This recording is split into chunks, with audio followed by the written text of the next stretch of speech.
لا حول ولا قوة إلا بالله العلي العظيم.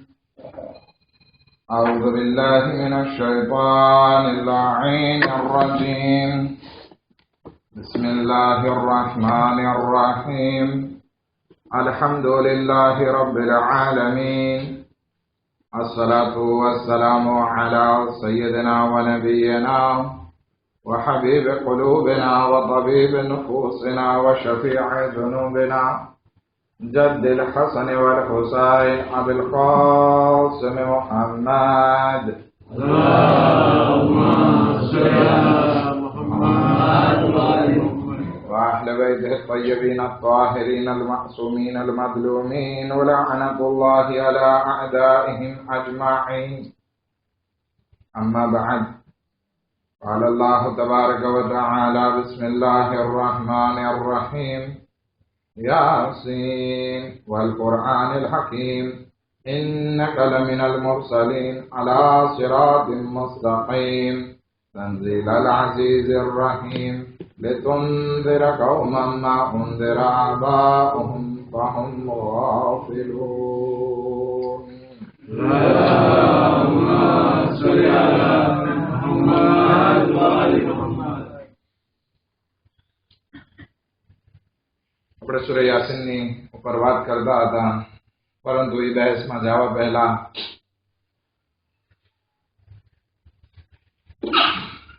محمد وعلى محمد. اللهم صل على محمد وآل محمد. આવતીકાલના રોજાના સવાબ વિશે વાત કરીએ કે રસૂલ ખુદા સલ્લલ્લાહુ અલૈહિ વસલ્લમ થી ઇબ્ન અબ્બાસ રિવાયત કરે છે. اللهم صل على محمد وآل محمد. ઇબ્ન અબ્બાસ જનાબ જુબૈર ને આ હદીસ બયાન કરે છે કે જો કોઈ ઇન્સાન માહે રમઝાનની 5મી તારીખનો રોજો રાખશે તો ખુદાવંદી આલમ એને જન્નતુલ માવામાં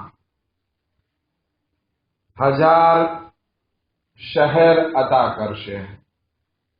હવે જન્નત કોઈ નાનકડી એવી વસ્તુ નથી. જન્નત બહુ મોટી છે અને અલગ અલગ જાતની પણ છે. તો એક જન્નતનું નામ જન્નતુલ માવા છે કે જેમાં ખુદાવંદી આલમ માહે રમઝાનની 5મી તારીખના રોજેદારને 1000 મીલ શહેર, સિટી, વિલ, તમે શું કહો છો, વિલ અદા કરશે. હવે એ શહેર જે છે એ નાના નાના નહીં હોય, બલકે એ સિટી જે છે એ બહુ મોટા મોટા હશે. અને દરેક સિટીમાં, દરેક શહેરમાં 70 મીલ ઘર હશે. 70,000 ઘર હશે એક શહેરમાં. એવા કેટલા શહેર હશે? 70,000 એવા 1000 ઘર હશે. અને દરેક શહેરમાં 70,000 ઘર. હવે અસ્કીભાઈ બાજુમાં છે, કોણ તે ક્યારે રાખશે આપણે? કેટલા થયા? 70,000 કેટલા થયા? 70 મિલિયન. બરાબર છે. હવે આ ઘર પણ એવા હશે કે દરેક ઘરમાં જે છે 70 મીલ સુફરા બિછાવવામાં આવેલા હશે. આજે રોજા રાખ્યા છે તો સુફરાની વાત કરીએ, આજે હોરની વાત નથી. તો દરેક ઘરમાં જે છે 70 મીલ જે છે એ સુફરા બિછાવવામાં આવેલા હશે. અને દરેક સુફરા નાનકડા એવા નહીં હોય, બલકે મોટા મોટા હશે. દરેક સુફરામાં 70,000 બકોલા રાખવામાં આવેલા હશે, વાટકા રાખવામાં આવેલા હશે. અને એ વાટકા પણ નાના નહીં હોય, એમાં જાત જાતની ખોરાક રાખવામાં આવેલી હશે. કહેવામાં આવે છે કે દરેક વાટકામાં 60,000 મીલ જાતની ખોરાક હશે. અને બધી અલગ અલગ જાતની, જે એક વાટકામાં હશે એ બીજા વાટકામાં નહીં હોય. એટલે કે આ જન્નત એવી જગ્યા છે કે જ્યાં જાત જાતના ખાવાના હશે કે જેની પ્લેઝર કોઈ દિવસ ખૂટવાની નથી. અને એટલી અલગ અલગ પ્રકારની વસ્તુ હશે કે જે આપણે કોઈ દિવસ વિચાર કરી શકતા નથી. તો હવે આપણે એ ઇન્સાનને ગેલો જ કહેશું કે જે આ દુનિયાની અમુક પળની લજ્જત માટે જઈ અને આખિરતની ઈ બહેતરીન લજ્જતોને ખોઈ નાખે છે. આને આપણે ગેલો નહીં કહેશું તો શું કહેશું? ખુશનસીબ છે એ ઇન્સાન કે જે આવતીકાલનો રોજો અલ્લાહ માટે રાખી અને જન્નતુલ માવાના આ બધા શહેર અને આ બધા સિટી અને આ બધા સુફરાને હાસિલ કરે. એક સલાત પડે મોહમ્મદ વ આલે મોહમ્મદ પર.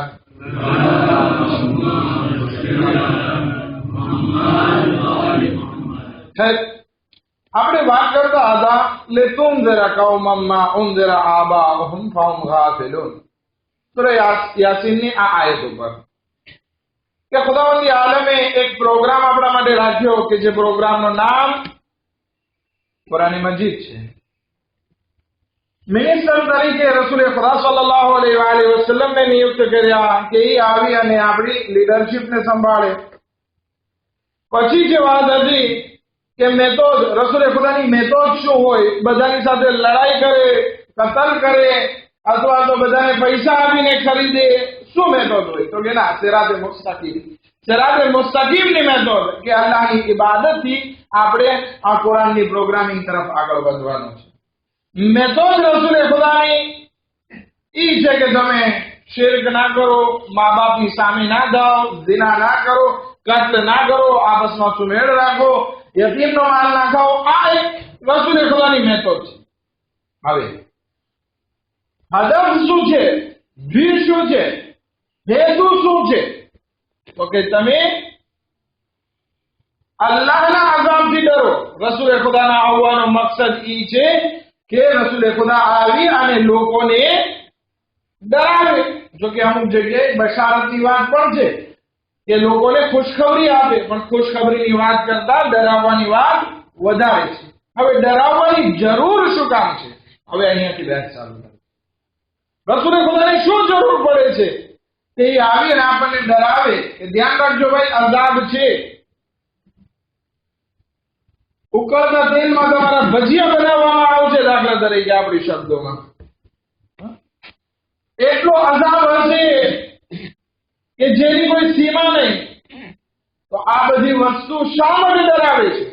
ડરાવવાનું કારણ એક જ છે કે ઇન્સાન ગાફિલ છે. ખુદાવંદ આલમ કુરાનની આ આયતમાં કહે છે કે રસૂલને મોકલાવવામાં આવ્યા એનું કારણ ઈ છે લિતુનઝિરા, કે જેથી ડરાવે. કોને? પોતાની કૌમને. મા ઉનઝિરા આબાઉહુમ, કે જેઓ પોતાના બાપ દાદાઓથી, બુઝુર્ગોથી ડર્યા નહીં. વહુમ ગાફિલૂન, અને એ લોકો ગફલતમાં હતા. એક મિસાલ આપી અને વાઝેહ કરો કે ગાફિલ કોને કહેવાય. એક માણસ મોટર શીખતો હોય, મારી જેવો નવો શોફેર હોય. હવે ઈ ચલાવતો હોય તો આપણે એની સામે રાડા નહીં નાખીએ કે તું ફ્રેન્ડ આપ, બ્રેક માર, એમ નહીં કહીએ. બલકે એને શું કહેશું? જો બ્રેક આમ દબાવાય, આમ દબાવાય, પેલા ટ્રેનિયમાં નાખી દેવાય અને આસ્તે આસ્તે મોટરને ધીમી કરાવાય. આને શીખાડે છે, કારણ કે નથી જાણતો એને શીખાડે છે. પણ એક માણસ 30 વર્ષથી મોટર ચલાવે છે અને ઈ ઇન્સાન ગુજરોમાં આબાદ રાપિદમાં જતો હોય અને ફોનમાં વાતો કરવામાં મસરૂફ થઈ જાય અને સામે કંઈક ખાડો આવતો હોય તો આપણે શું કીધું? ફ્રેન્ડ આપ, જલ્દી ફ્રેન્ડ આપ, આગળ ખાડો છે, બ્રેક માર. તો ત્યાં આપણે ખીજાઈને વાત કરશું કે ભાઈ ઓલો માણસ મોટર ચલાવતા નથી આવડતી, એને આપણે ફ્રેન્ડ આપવાનું કહેતા હતા, એને ધીરે ધીરે કહેતા હતા, પણ આની સામે રાડા શું કામ નાખે છે? તો કે ભાઈ આ માણસ જે છે એને ચલાવતા તો આવડે છે, પરંતુ એ માણસ કેવો છે? હમણાં બીજી જગ્યાઓ પર એનું ધ્યાન છે. એનું ધ્યાન લાવવા માટે આપણે એને જોશથી કહેશું કે સામે ખાડામાં ના પડી જાય. તો આવી જ હાલત આપણી અને રસૂલે ખુદા સલ્લલ્લાહુ અલૈહિ વસલ્લમ વિશે છે કે રસૂલે ખુદા આવે છે વયુઅલ્લિમુહુલ કિતાબ વલ હિકમા, જે નથી જાણતા એને શીખાડે છે, ઇલ્મ અને હિકમત શીખાડે છે. પરંતુ જે લોકો જાણે છે, જેને બધી ખબર પડી ગઈ છે અને હવે એ લોકો ગાફિલ છે, હવે એનું ધ્યાન બીજી કોઈ કરી નાખ્યું છે, તો પછી રસૂલ ખુદા આવે છે અને કહે છે કે ધ્યાન રાખજો, અઝાબના બહુ ખતરનાક તરીન દરજામાં તમને દાખલ થવાનું હશે. એવો અઝાબ હશે કે તમને બાળી નાખશે. એ અઝાબ કે જેનો એક ચિંગારીનો, એક તણખાનો મુકાબલો જમીન અને આસમાન નથી કરી શકતા. એવો ખતરનાક અઝાબ હશે. આવો જ્યારે અઝાબની વાત સાંભળશે તો ઇન્સાન ચોંકી જશે અને જે પોતાની દુનિયામાં મસ્ત હતો એમાંથી ઉઠી અને ગફલતને દૂર કરશે. આ ડરાવવાનું કારણ એ છે કે ઇન્સાનને ગફલતમાંથી દૂર કરે. ઘણી વખત એવી રીતે ડરાવવામાં આવે છે કે કયામતના દિવસે જે લોકો ગીબત કરતા હશે એના મોઢાને આગથી ભરી દેવામાં આવશે. જે લોકો ઝિના કરતા હશે એને જહન્નમની દોરીઓથી લટકાડવામાં આવશે. આવા બધા અઝાબને બયાન કરવામાં આવે છે. શું કામ? શું મને નથી ખબર? શું આપણને નથી ખબર કે આ ગુનાહ કરવું સારું નથી? બધાની ખબર છે, પણ અઝાબની વાત એટલા માટે કરવામાં આવે છે કે ઇન્સાન અગર જો ગફલતની નીંદરમાં સૂતો હોય તો ઉઠી જાય. બધાની ખબર છે કે ઇમામ બારગાહની બહાર ઊભું રહેવું સારું નથી. તેમ છતાં અહીંયા મિંબરમાંથી બયાન કરવાનું કારણ શું છે? કારણ ઈ છે કે ગફલતની નીંદરમાં છે તો ઉઠી જાય. એક ડિસિપ્લિન આવે કે જે આપણી કોમની જરૂરિયાતમાંથી છે. અગર જો આનાથી વિરુદ્ધ ચાલશું તો ડિસિપ્લિન જે છે એ પણ ચાલી જશે. એક દુરૂદ પડે મોહમ્મદ વ આલે મોહમ્મદ પર.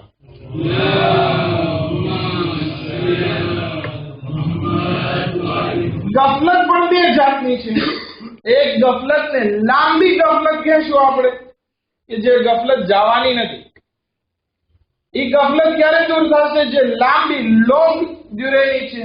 જ્યારે મલેકુલ મોત આવશે, રૂહ કબ્ઝ કરશે ત્યારે એ ગફલતની નિંદરમાંથી ઉઠશે, પરંતુ બહુ મોડું થઈ ગયું હશે. આ ફિરഔન હઝરત મૂસા અને હારૂન આવી અને એટલું સમજાવે છે કે ભાઈ ખુદાને માન, તારો ખુદાઈનો દાવો મૂકી દે. નથી માનતા. ફિરૌન નથી માનતો એટલે સુધી કે જ્યારે દરિયામાં ડૂબવા લાગ્યો ત્યારે કહે છે આમંતુ બિરબ્બિ મૂસા વ હારૂન, કે હું મૂસા અને હારૂનના ખુદા ઉપર ઈમાન લઈ આવ્યો. અબુ જહલ રસૂલે ખુદાની ગાળો દેતો, ખરાબ બોલતો, એની સાથે લડાઈ કરી. એક લડાઈમાં અબ્દુલ્લાહ ઇબ્ન મસઉદ અને અબુ જહલ બે સામે આવી ગયા. અબ્દુલ્લાહ ઇબ્ન મસઉદ ભારે થઈ જાય છે, અબુ જહલના છાતી ઉપર બેસી જાય છે અને હવે બસ તલવાર હાથમાં છે કે અબુ જહલનું ગળું કાપે, સર કલમ કરે. ગળા ઉપર ખંજર રાખી દીધું. ત્યારે પણ આ બોલતો હતો અબુ જહલ રસૂલે ખુદાને ખરાબ બોલતો હતો. મતલબ કે હજી સુધી અહીં ગફલતમાંથી ઉઠ્યો નથી. આવા માણસો મોત પછી ઉઠે કે જે ફાયદો નથી. પણ આપણે બધાથી છીએ ગફલતમાં ઘણી વખત આવી જઈએ છીએ. તો આપણને કુરાનની આયત, હદીસ અથવા તો કઈ મુસીબત આવે, કઈક બલા નાઝિલ થાય, આનાથી આપણે ગફલતમાંથી ઉઠી જતા. યા તો ઝિયારતમાં જઈ આવીએ તો એ મકામની ઝિયારત કરીએ, રોઝાની ઝિયારત કરીએ, ગફલતમાંથી ઉઠી જાય. તો આવી ઘણી રીત છે કે જે ટૂંકી મુદ્દતની ગફલત હોય છે એમાંથી આપણે ઘણી વખત ઊભા થઈ શકીએ. અને વધારે પડતા આ મસ્જિદ અને દર્સ થકી છે કે જે આપણે હમણાં વાત કરીએ કે આ ટૂંકી મુદ્દતની ગફલત છે એમાંથી આપણે કેમ જાગી શકશું. તો એના 4 રસ્તા છે.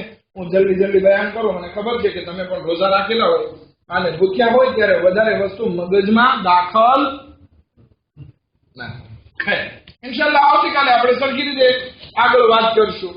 પણ એક સહારો આપો, એક સલવાત પર મોહમ્મદ વ આલે મોહમ્મદ.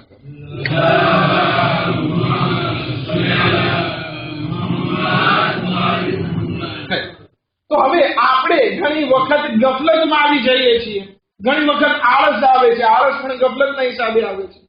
તો આ ગફલતને આપણે જિંદગીમાં દાખલ ના થવા દેવી હોય અથવા તો જિંદગીમાં દાખલ થઈ ગયેલી ગફલતને આપણે દૂર કરવી હોય તો આપણે શું કરશું? તો એની માટે હદીસમાં મૌલા ફરમાવે છે ઇમામ અલી અલૈહિસ્સલામ કે મસ્જિદની પાબંદી રાખો, નમાઝને સમયસર મસ્જિદમાં અદા કરો, નમાઝને પાબંદી સાથે અદા કરો કે જેથી તમે ગાફિલ ના બની શકો. જે કોઈ ઇન્સાન નમાઝને ટાઈમસર પોતાના સમયસર પડતો હશે એ ઇન્સાન ગાફિલ નહીં હોય. ઘણા માણસોને આપણે જોઈએ છીએ ચોરી પણ કરે છે, નમાઝ પણ પડે છે.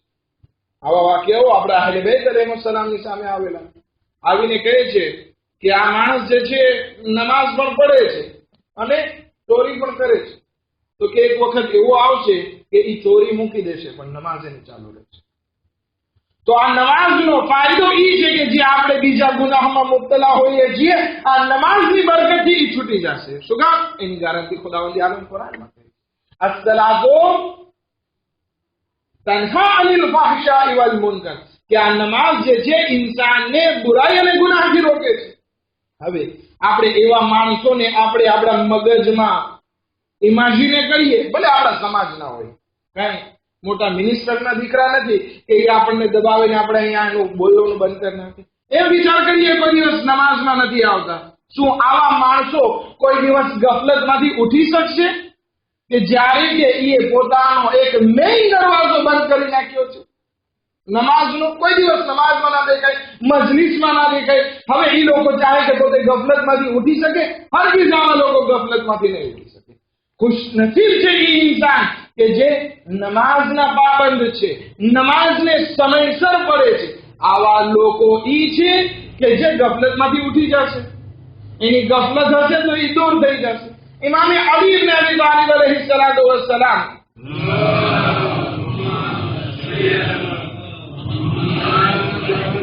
પોતાના દીકરા ઇમામે હસન અલૈહિસ્સલામથી સવાલ પૂછે છે, મલ ગફલા, કે ગફલત શું છે? ઇમામે હસન મુશ્તબા અલૈહિસ્સલામ જવાબ આપે છે અને જવાબમાં બે વસ્તુ કહે છે, તર્કુકલ મસ્જિદ વ તાઅતુકલ મુફસિદ. બે વસ્તુ જે છે એ ગફલતનું કારણ છે. પહેલી વસ્તુ મસ્જિદને છોડી દેવી, મસ્જિદને તર્ક કરી દેવી. મસ્જિદને તર્ક કરી દો એટલે ગફલત આવે. અને બીજું તાઅતુકલ મુફસિદ, તારો કોઈ એવો દોસ્ત હોય કે જે ફાસિદ હોય, આડા રસ્તે હોય. હવે તું એની ઇતાઅત કર, એની વાતને માન, તો સમજ કે તું ગફલતમાં ચાલ્યો છે. ઇમામ હસન અલૈહિસ્સલામ પોતાના બાબાને આ વાત બયાન કરે છે, તો હકીકત આપણા માટે છે. એક માણસનો વિચાર કરીએ કે જે બીમાર હોય અને એની દવા પણ ના હોય, એ માણસની શું હાલત થશે? એક માણસ બીમાર હોય અને એની પાસે દવા પણ ના હોય, તો એ માણસની હાલત શું થવાની? મોતથી ધીરે ધીરે નજદીક થતો જશે. એવી જ હાલત આ ઇન્સાનની છે કે ગફલત એની જિંદગીમાં છે, મસ્જિદને છોડી દીધી છે અને દોસ્ત એવા રાખ્યા છે કે જે એની જિંદગીમાં રૂહાની બીમારી ફેલાવે છે. તો આવા માણસની હાલત શું થાય?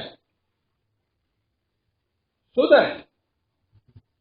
મરી ના જાય, સીધા જહન્નમમાં જાય. કારણ કે ગાફિલો માટે ખુદાવંદ આલમે જહન્નમમાં ઠેકાણું રાખ્યું છે કે જે બહુ ખરાબ ઠેકાણું છે.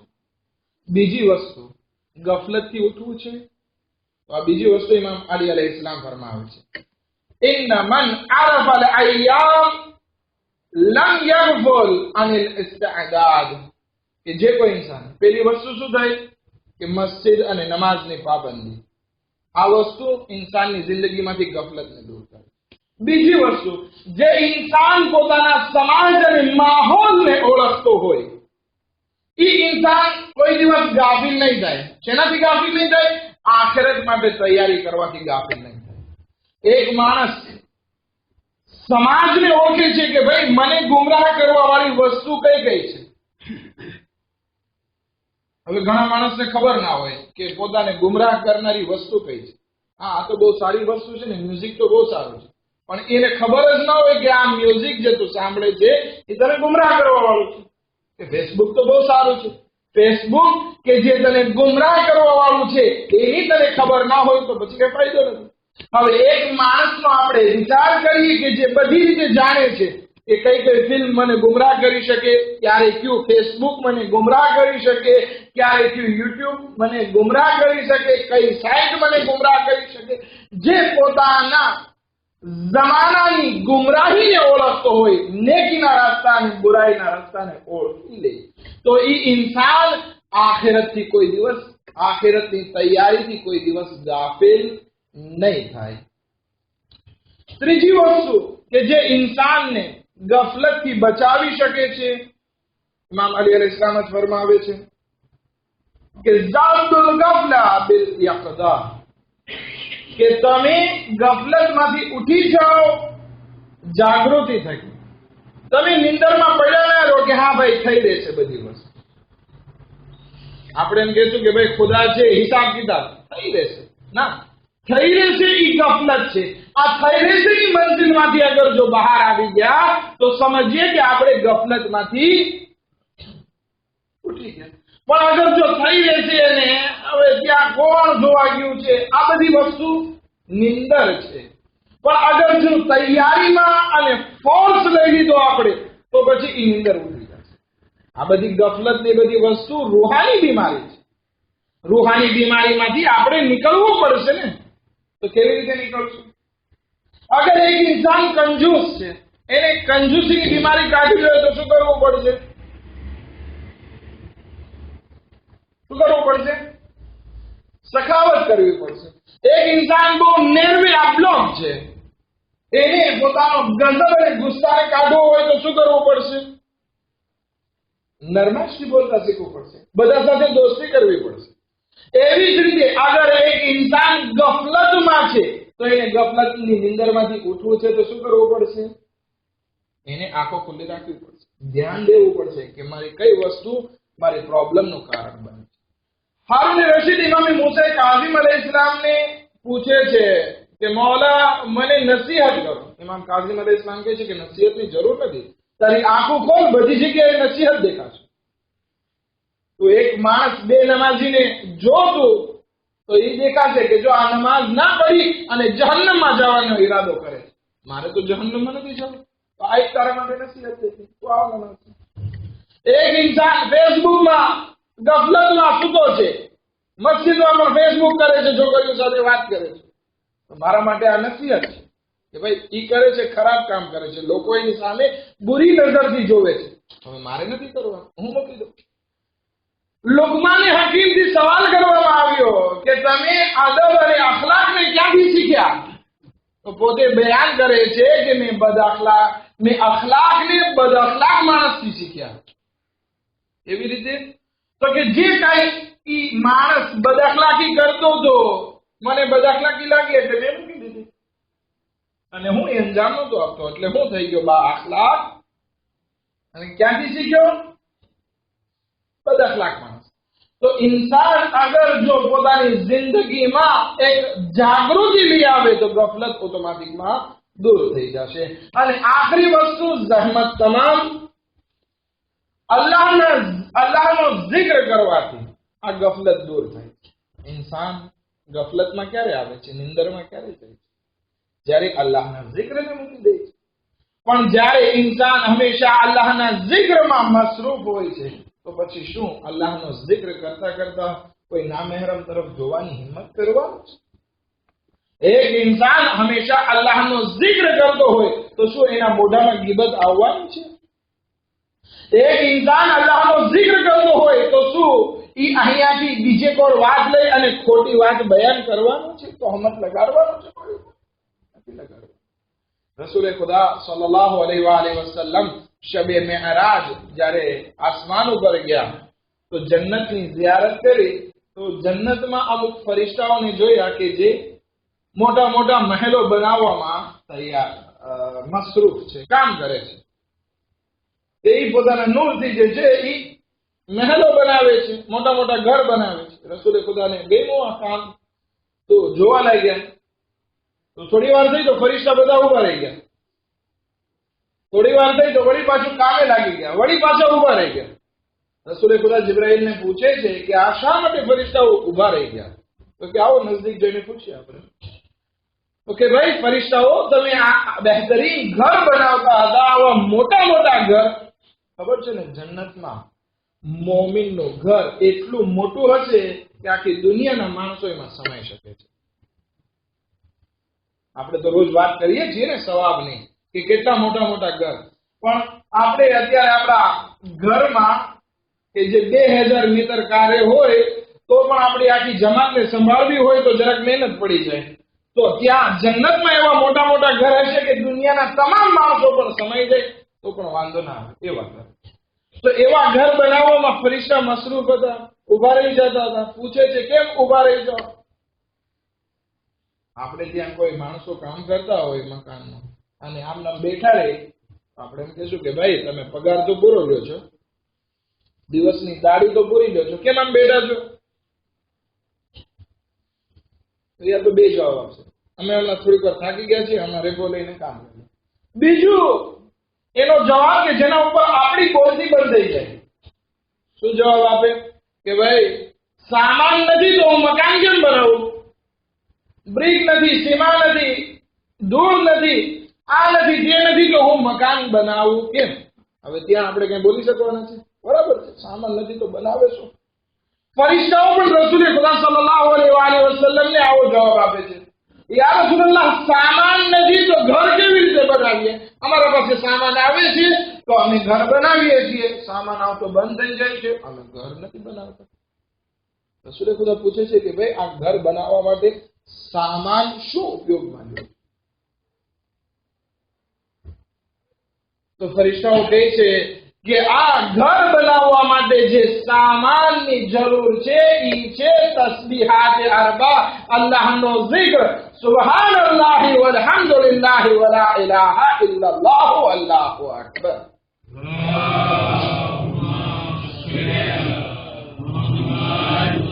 જ્યારે મોમીનો અલ્લાહનો zikr કરે છે ને ખાસ કરીને આ તસ્બીહાત અરબા પડે છે તો અમને સામાન મળે છે અને અમે આ સામાનથી ઘર બનાવે છે એના માટે. અને જ્યારે એ લોકો zikr કરવાનું મૂકી અને ગાફિલ બની જાય છે, અમે આ ઘર બનાવવાનું પણ મૂકી દઈએ છીએ. હવે વિચાર કરીએ, આ ગફલતને દૂર કરવી હોય તો 4 વસ્તુની જરૂર છે. કઈ કઈ? નમાઝની પાબંદી અને મસ્જિદની પાબંદી. બીજી વસ્તુ, જમાનાને ઓળખો કે ક્યાંથી ગુમરાહી મળે છે, ક્યાંથી હિદાયત મળે છે. ત્રીજી વસ્તુ, તમે તમારી જિંદગીમાં ખુદ જાગૃત બનો અને સુતા ના પડ્યા રહ્યો, એટલે કે ઇમેજિનેમાં ના રહ્યો કે થઈ રહેશે એમ ના રહ્યો, બલકે નસીહત લેવા કોશિશ કરો. અને ચોથી વસ્તુ અલ્લાહનો zikr. આ 4 વસ્તુ જ્યારે ઇન્સાનની જિંદગીમાં આવશે તો એ ગફલતને દૂર કરશે. અને રસૂલે ખુદાનો આવવાનો મકસદ, આ બધી પ્રોગ્રામિંગ લઈને આવવાનો મકસદ એ છે કે ડરાવે. શું કામ ડરાવે? કે જેથી ઇન્સાન ગફલતની નિંદરમાંથી ઉઠી જાય.